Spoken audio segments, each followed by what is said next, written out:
ಇದು ಆಲೋಚನೆಗಳು ಇದಾವಲ್ಲ, ಇದು ಬಹಳ ರಚನಾತ್ಮಕವಾದಂತ ವಿಚಾರಗಳಿರ್ತವೆ.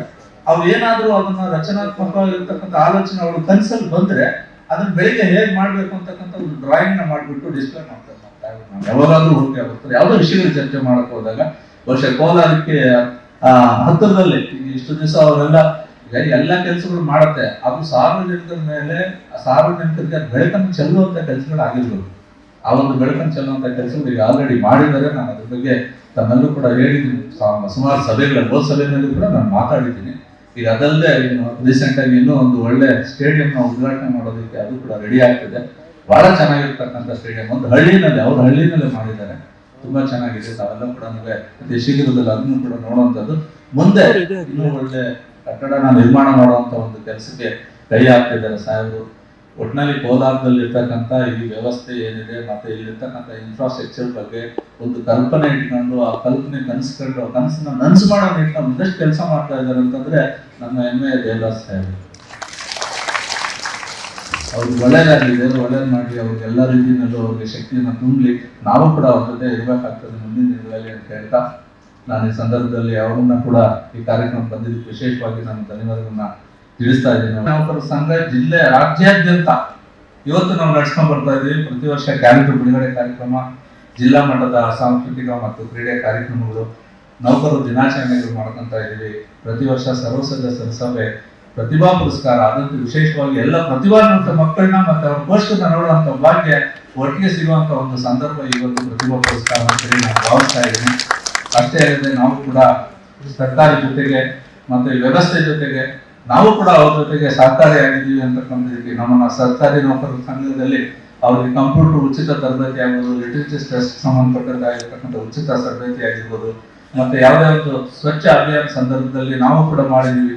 ನಮ್ಮ ಇಡೀ ಕೋಲಾರ ಜಿಲ್ಲೆಯಲ್ಲಿ ಇರ್ತಕ್ಕಂಥ ಎಲ್ಲ ಕಲ್ಯಾಣಿಗಳನ್ನ ಕ್ಲೀನಿಂಗ್ ಮಾಡೋ ವಿಚಾರದಲ್ಲಿ ನಮ್ಮೆಲ್ಲ ಸರ್ಕಾರಿ ನೌಕರರು ಕೂಡ ಭಾಗವಹಿಸಿರ್ತಕ್ಕಂಥದ್ದು ಒಂದು ವಿಶೇಷ ಅಂತೇಳಿ ನಾನು ಈ ಸಂದರ್ಭ ನೆನಪು ಮಾಡ್ಕೊಂತೀನಿ. ಅಷ್ಟೇ ಅಲ್ಲದೆ COVID-19 ಸಂದರ್ಭದಲ್ಲಿ ನಾವೆಲ್ಲ ಕೂಡ ಎಲ್ಲ ವಿಶೇಷವಾಗಿ ಆರೋಗ್ಯ ಇಲಾಖೆಯವರು ಮತ್ತೆ ಇತರ ಇಲಾಖೆಯವರು ತಮ್ಮೆಲ್ಲರ ಪ್ರಾಣ ಬದಿಗೊತ್ತು ಅವತ್ತು ಕೂಡ ನಾವೆಲ್ಲ ಕೂಡ ಈ ಒಂದು ಸಂಘಟನೆ ಮುಖಾಂತರ ಸೇವೆಯನ್ನ ಸಲ್ಲಿಸಿದೀವಿ ಅಂತಕ್ಕಂಥದ್ದು. ಅಷ್ಟೇ ಅಲ್ಲ, ಸರ್ಕಾರ ಜೊತೆಗೆ ನಾವು ಪುಣ್ಯಕೋಟಿ ಯೋಜನೆಗೆ ಸಂಬಂಧಪಟ್ಟದ್ದಾಗಿರ್ಬೋದು, ಬರಗಾಲ ಅಥವಾ ಪ್ರವಾಹ ಸಂದರ್ಭಗಳಲ್ಲಿ ಕೂಡ ನಮ್ಮ ಏನು ನೌಕರರು ಸುಮಾರು ಕೋಟಿಗಳು ನಾವು ಸರ್ಕಾರಕ್ಕೆ ಕೊಡುವಂತ ಕೆಲಸವನ್ನ ಮೊನ್ನೆ ಕೂಡ ನಾವು ಬರಗಾಲಕ್ಕೆ ಫ್ಲಡ್ಸ್ ಸಂದರ್ಭದಲ್ಲಿ 200 ಕೋಟಿನ ನಾವು ಕೊಟ್ಟಿರ್ತಕ್ಕಂಥದ್ದು ನಾವು ಸ್ಮರಿಸ್ಕೋಬೇಕಾಗ್ತದೆ ಸಂದರ್ಭದಲ್ಲಿ ಅಂತಕ್ಕಂಥದ್ದು. ಅಷ್ಟೇ ಅಲ್ಲದೆ ಹೌದು ಕೋವಿಡ್ ಅಲ್ಲೂ ಮಾಡಿ ಹೌದು ಅಷ್ಟೇ ಅಲ್ಲದೆ ನಾವು ಜಿಲ್ಲಾ ಮಟ್ಟದಲ್ಲಿ ಆದ್ರೆ ರಕ್ತದಾನ ಶಿಬಿರದಲ್ಲಿ ಕೂಡ ನಾವು ರಾಷ್ಟ್ರ ಕಳೆದ ಬಾರಿ ನಾವು ಗಾಂಧಿ ಜಯಂತಿ ದಿವಸ ಭಾಗವಹಿಸಿರ್ತಕ್ಕಂಥದ್ದು ಇವೆಲ್ಲ ಕೂಡ ನಮ್ಮ ಸಂಘದ ಚಟುವಟಿಕೆಗಳು ನಡೀತಾನೆ ಇರ್ತದೆ ಅಂತಕ್ಕಂಥದ್ದು ಬಹುಶಃ ನಾನು ಭಾವಿಸ್ತೇನೆ. ಮತ್ತೆ ಅತ್ಯಂತ ಕ್ರಿಯಾಶೀಲ ವ್ಯಕ್ತಿ ರಾಜ್ಯಾಧ್ಯಕ್ಷರು ಬಹುಶಃ ನಾನು ಕಂಡಿದ್ದೀನಿ ಅಂತಂದ್ರೆ ಅದು ಮಾನ್ಯ ರಾಜ್ಯಾಧ್ಯಕ್ಷ ಆಗಿರ್ತಕ್ಕಂಥ ಸನ್ಮಾನ್ಯ ನಿಮ್ಗೆಲ್ಲ ಗೊತ್ತಿರ್ತಕ್ಕಂಥದ್ದೇ ಸುಮಾರು ಆದೇಶಗಳನ್ನ ಅವರು ಮಾಡಿಸಿರ್ತಕ್ಕಂಥದ್ದು. ಇವತ್ತು ನಾವೆಲ್ಲ ಆದೇಶಗಳಲ್ಲಿ ನಾವೆಲ್ಲ ಕೂಡ ಅದಕ್ಕೆ ಫಲಾನುಭವಿಗಳೇ ಆಗಿದ್ದೀವಿ ಅಂತಕ್ಕಂಥದ್ದು. ಏನಪ್ಪಾ ಅಂದ್ರೆ ಮೊದಲನೇದಾಗಿ 100 ವರ್ಷಗಳ ಶತಮಾನದ ಭವನವನ್ನ ನಿರ್ಮಾಣ ಮಾಡಿರ್ತೀವಿ. 14 ಕೋಟಿ ಸರ್ಕಾರದಿಂದ ಪಡೆದು ಅದನ್ನ ಅತ್ಯಂತ ವಿಜೃಂಭಣೆ ಯಾವುದೇ ಕಾರ್ಪೊರೇಟ್ ಆಫೀಸ್ಗಿಂತ ಮಿಗಿಲಾಗಿ ಆ ಒಂದು ಕಟ್ಟಡನ ಮಾಡಿದಿರ. ತಾವೆಲ್ಲ ಕೂಡ ಏನಾದ್ರು ಬೆಂಗಳೂರಿಗೆ ಹೋದಾಗ ಏನಾದ್ರು ಕೆಲಸಗಳು ಏನಾದ್ರು ಅಲ್ಲಿ ಉಳ್ಕೊಳ್ಳೋ ಸಂದರ್ಭ ಬಂದಾಗ ದಯಮಾಡಿ ನಮ್ಮ ಕಟ್ಟಡದಲ್ಲಿ ಉಳ್ಕೊಳ್ಳಿ. ಎಂತ ಒಂದು ಕೊಠಡಿಗಳು ಸುಸಜ್ಜಿತವಾಗಿದೆ ಅಂತಂದ್ರೆ ಬಹಳ ಚೆನ್ನಾಗಿದೆ ಅಂತಕ್ಕಂಥದ್ದು. ತಾವು ಅದನ್ನ ಸದುಪಯೋಗ ಮಾಡ್ಕೋಬೇಕು ಈ ಸಂದರ್ಭದಲ್ಲಿ ಅಂತಕ್ಕಂಥದ್ದು. ಅಷ್ಟೇ ಅಲ್ಲದೆ ಅನಾಮಧೇಯ ದೂರಿಗೆ ಸಂಬಂಧಪಟ್ಟದ್ದಾಗಿರೋದು ಇವೆಲ್ಲ ಸುಮ್ಮನೆ ಅರ್ಜಿಗಳು ಬರ್ಬಿಡ್ತಾರೆ.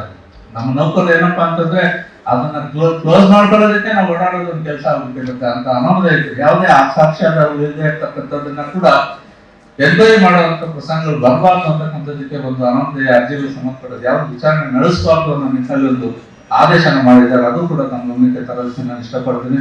ಶವ ಸಂಸ್ಕಾರಕ್ಕಾಗಿ ನಮ್ಮ ಯಾರಾದ್ರೂ ಅಚಾನಕ್ ಕಾರಣ 5,000ರಿಂದ 15,000 ಮಟ್ಟಿಗೆ ಅದನ್ನ ಏರ್ಪಡಿಸಿದ್ರು. ಡಯಾಲಿಸಿಸ್ಗಾಗ್ಲಿ ಮತ್ತೆ ಕ್ಯಾನ್ಸರ್ಗಾಗ್ಲಿ ವಿಶೇಷ ಸಾಂದರ್ಭಿಕ ಕ್ಯಾನ್ಸರ್ ಮತ್ತು 6 ತಿಂಗಳ ವಿಶೇಷ ಸಾಂದರ್ಭಿಕ ರಜೆ ಕಲ್ಪಿಸಿಕೊಳ್ತಾ ಅಂತ ಒಂದು ಆದೇಶನ ಅವ್ರು ಮಾಡಿಕೊಟ್ರು. CL ಕೆಲವೆಲ್ಲ 10ರಿಂದ 15 ಮಾಡಿದ್ರು. ಮತ್ತೆ ಮಳೆ ನೌಕರರಿಗೆ ವಿಶೇಷವಾಗಿ 6 ತಿಂಗಳ ಕಾಲ ಶಿಷ್ಪಾಲನಾ ರಜೆಯನ್ನ ಕೂಡ ಅವರು ಒದಗಿಸಿಕೊಟ್ರು ಅಂತಕ್ಕಂಥದ್ದು. ಹಿಂದೆ KID ಗಣಕೀಕರಣ ಬೋನಸ್ ಇವೆಲ್ಲ ಕೂಡ ಅವರಿಂದ ಆಗಿರತಕ್ಕಂಥ ಒಂದು ವಿಚಾರಗಳು. ವಿಶೇಷವಾಗಿ ನಾವು ನೆನಪು ಮಾಡ್ಕೋಬೇಕಾಗಿರ್ತಕ್ಕಂಥದ್ದು ನಾವೆಲ್ಲ ಹೆಮ್ಮೆ ಪಡಬೇಕಾಗಿರ್ತಕ್ಕಂಥ ಒಂದು ಯಾವುದಪ್ಪ ಅಂತಂದ್ರೆ ಏಪ್ರಿಲ್ 21 ನಮ್ಮ ಸರ್ಕಾರಿ ನೌಕರರ ದಿನಾಚರಣೆ. ಅದು ಕೂಡ ಅಂದ್ರೆ ನಮ್ಮ ರಾಜ್ಯಾಧ್ಯಕ್ಷರು ಬಂದ ಮೇಲೆ ನಾವು ಮಾಡ್ಕೊಂಡಿದ್ವಿ. ತಪ್ಪಿ ಚಪ್ಪಾಳೆ ಇದಕ್ಕೆ ನೆನಪು ಮಾಡುವಂತ ಒಳ್ಳೆ ಒಳ್ಳೆ ವಿಚಾರಗಳನ್ನ ಅವ್ರು ಮಾಡಿದ್ದಾರೆ ಅಂತ.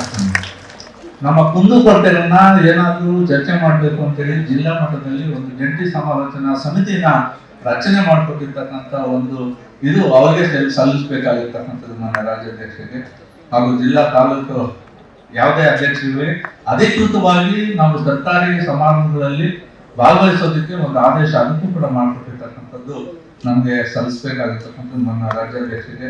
ಅಷ್ಟೇ ಅಲ್ಲದೆ ಕ್ರೀಡಾಕೂಟಕ್ಕೆ ಅನುದಾನ ಹೆಚ್ಚಳ ಆಗಿರ್ತಕ್ಕಂಥದ್ದು, ಫೆಸ್ಟಿವಲ್ ಅಡ್ವಾನ್ಸ್ 10,25,000 ಆಗಿರ್ತಕ್ಕಂಥದ್ದು, ಮುಂಬಡ್ತಿ ಪದ್ಧತಿನಲ್ಲಿ ಟೋಟಲ್ ಬದಲಾವಣೆ, ಸಮಗ್ರ ಬದಲಾವಣೆ ತಂದಿರ್ತಕ್ಕಂಥದ್ದು, ನಗದುರಹಿತ ಚಿಕಿತ್ಸೆ ಇನ್ನೇನು ಬಹುಶಃ ಲೋಕಾರ್ಪಣೆ ಬಾಕಿ ಇದೆ.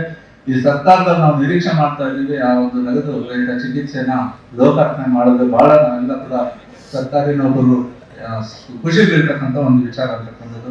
ಅಷ್ಟೇ ಅಲ್ಲದೆ ಕರ್ತವ್ಯನಿರತ ಸರ್ಕಾರಿ ನೌಕರಿಗೆ ಏನಾದ್ರೂ ಕೋವಿಡ್-19 ಸೋಂಕಿನಿಂದ ಮುಟ್ಪಟ್ಟರೆ ಅವ್ರಿಗೂ ಕೂಡ 30 ಲಕ್ಷ ವಿಮಾ ಯೋಜನೆ ಒಂದು ಮಾಡಿಕೊಟ್ಟಂತ ಒಂದು ಇದು ಕೂಡ ನಮ್ಮ ರಾಜ್ಯಾಧ್ಯಕ್ಷರಿಗೆ ಸಲ್ಲುತ್ತೆ ಅಂತಕ್ಕಂಥದ್ದು. ಸರ್ವೋತ್ತಮ ಸೇವಾ ಪ್ರಶಸ್ತಿಯಲ್ಲಿ ಸಂಖ್ಯೆಯಲ್ಲಿ ಮತ್ತೆ ದುಡ್ಡಲ್ಲಿ ಹೆಚ್ಚು ಮಾಡಿರ್ತಕ್ಕಂಥ ಆ ಒಂದು ಕೂಡ ಅವ್ರಿಗೆ ಸಲ್ಲಿಸಬೇಕಾಗಿರ್ತಕ್ಕಂಥ ಒಂದು ವಿಚಾರ ಅಂತಕ್ಕಂಥದ್ದು. ನಮ್ಮ ಗಡಿ ಭಾಗದಲ್ಲಿ ಕಾರವಾರದಲ್ಲಿ ಒಂದು ಸರ್ಕಾರಿ ಶಾಲೆನ ದತ್ತು ಪಡೆದು ಇವತ್ತು ಕೂಡ ನಡೆಸ್ತಾ ಇದ್ದೀವಿ ನಮ್ಮ ಸಂಘದ ವತಿಯಿಂದ. ಅದೆಲ್ಲ ಕೂಡ ಹೆಮ್ಮೆ ವಿಚಾರ, ಚಪ್ಪಾಳೆ ತಪ್ಪುವಂತ ವಿಚಾರ ನಾವು ಹೇಳ್ತಾ ಇರ್ತಕ್ಕಂಥದ್ದು. ಸೊ ಹಾಗಾಗಿ ನಾವು 2ನೇ ವೇತನ ಆಯೋಗ ರಚನೆ ಮಾಡಿಕೊಟ್ರು ಇವರ ಅವಧಿಯಲ್ಲಿ. ಅದು ಇನ್ನೇನು ನಮಗೆ ಅದ್ರ ಬಗ್ಗೆ ಮಾತಾಡ್ತಾರೆ ಸಾಹೇಬರು. ಗಡಿನಾಡು ಉತ್ಸವಕ್ಕೆ 15 ಲಕ್ಷ ಸರ್ಕಾರದಿಂದ ಅನುದಾನ ಪಡ್ಕೊಳ್ಳೋದ್ರಲ್ಲಿ ಇವರು ಯಶಸ್ವಿಯಾಗಿದ್ದಾರೆ. CNT 5,000 ಪ್ರೋತ್ಸಾಹ ಧನ ಕೊಡೋದ್ರಲ್ಲಿ ಇವರು ಯಶಸ್ವಿಯಾಗಿದ್ದಾರೆ. ಅದನ್ನು ಕೂಡ 2 ಬಾರಿ ಮುಂದೂಡಿಸೋದ್ರಲ್ಲಿ ಕೂಡ ಇವರು ಯಶಸ್ವಿಯಾಗಿದ್ದಾರೆ ಅಂತಕ್ಕಂಥದ್ದು. ಈವರೆಗೂ 15% ಬರ ಪರಿಹಾರ ಕೂಡ ನಮಗೆ ಕೊಡಿಸಿ, ಪರಿಹಾರ ಮಧ್ಯಂತರ ಪರಿಹಾರ ಕೊಡಿಸಿ OPS ಜಾರಿಗೆ ಮತ್ತು ಇವರು ಅಧ್ಯಕ್ಷತೆಯಲ್ಲಿ ಕೂಡ ಒಂದಷ್ಟು ಇದು ನಡೆದಿದೆ, ಸಭೆಗಳು ಕೂಡ ನಡೆದಿದೆ. ಒಂದು ಸಮಿತಿ ಅಂತೂ ರಚನೆ ಆಗಿದೆ. ಆ ಸಮಿತಿ ಈಗ ನಮ್ಮ ACS ಸಾಹೇಬರ ಒಂದು ಅಧ್ಯಕ್ಷತೆಯಲ್ಲಿ ಒಂದು ಸಮಿತಿ ರಚನೆ ಆಗಿದೆ. ಆ ಒಂದು ಸಮಿತಿ ಮುಖಾಂತರ ಬೇರೆ ರಾಜ್ಯಗಳಲ್ಲಿ ಏನು ಹೇಗೆ ಮಾಡಿದ್ದಾರೆ ಅಂತಕ್ಕಂಥದ್ದು ಒಂದು ವರದಿ ಬಂದ ತಕ್ಷಣ ಅದನ್ನು ಕೂಡ ಜಾರಿ ತರುವ ಒಂದಷ್ಟು ಪ್ರಯತ್ನ ಮಾಡಿರ್ತಕ್ಕಂಥದ್ದು. ಆ ಒಂದು ಘನತೆ ನಮ್ಮ ರಾಜ್ಯ ಸರ್ಕಾರಿ ನೌಕರರ ಸಂಘದ ಅಧ್ಯಕ್ಷ ಶರಾಕ್ಷಿ ಅವರಿಗೆ ಸಲ್ಲಿಸಬೇಕಾಗಿರ್ತಕ್ಕಂಥ ಒಂದು ವಿಚಾರ. ಮತ್ತೆ ಈಗ ನಮ್ಮ ಕೋಲಾರದಲ್ಲಿ ಒಂದು ನೌಕರ ಭವನ ಇದೆ. ಅದು ಬಹಳ ಹಳೆ ಕಟ್ಟಡ.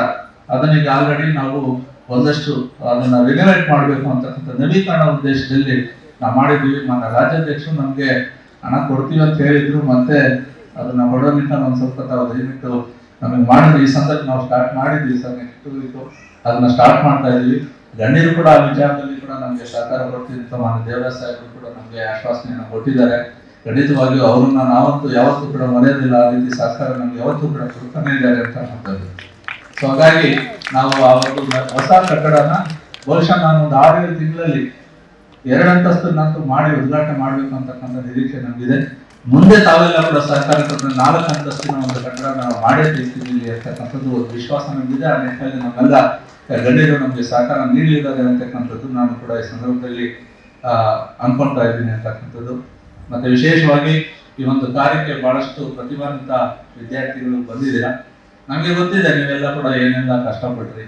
ಒಂದು 90-80 ಡಿಸ್ಟಿಂಕ್ಷನ್ ಮೇಲೆ ತಗೋಬೇಕು ಅಂತಂದ್ರೆ ಹಗಲು ರಾತ್ರಿ ನೀವು ಎಷ್ಟು ಶ್ರಮ ಬಿದ್ರಿ. ನೀವು ಶ್ರಮ ಬೀಳೋದಕ್ಕೆ ನಿಮ್ಮ ತಂದೆ ತಾಯಿಗಳು ಯಾವ ರೀತಿ ಸಹಕಾರ ಕೊಟ್ಟರು ಅಂತಕ್ಕಂಥದ್ದು. ಬಹುಶಃ ಯಾರಾದ್ರೂ ಒಂದು SSLC ಮಗು ಆಗ್ತಾ ಇದ್ದಾಗೇನೆ ಓದ್ತಾ ಇದ್ದಾರೆ ಅಂದ್ರೆ ನೆಕ್ಸ್ಟ್ PUC ಎಲ್ಲಿ ಸೇರಿಸ್ಬೇಕು, ಯಾವ ಕಾಲೇಜಿಗೆ ಸೇರಿಸ್ಬೇಕು, ಬಹಳ ದೊಡ್ಡವಾಯಿತು.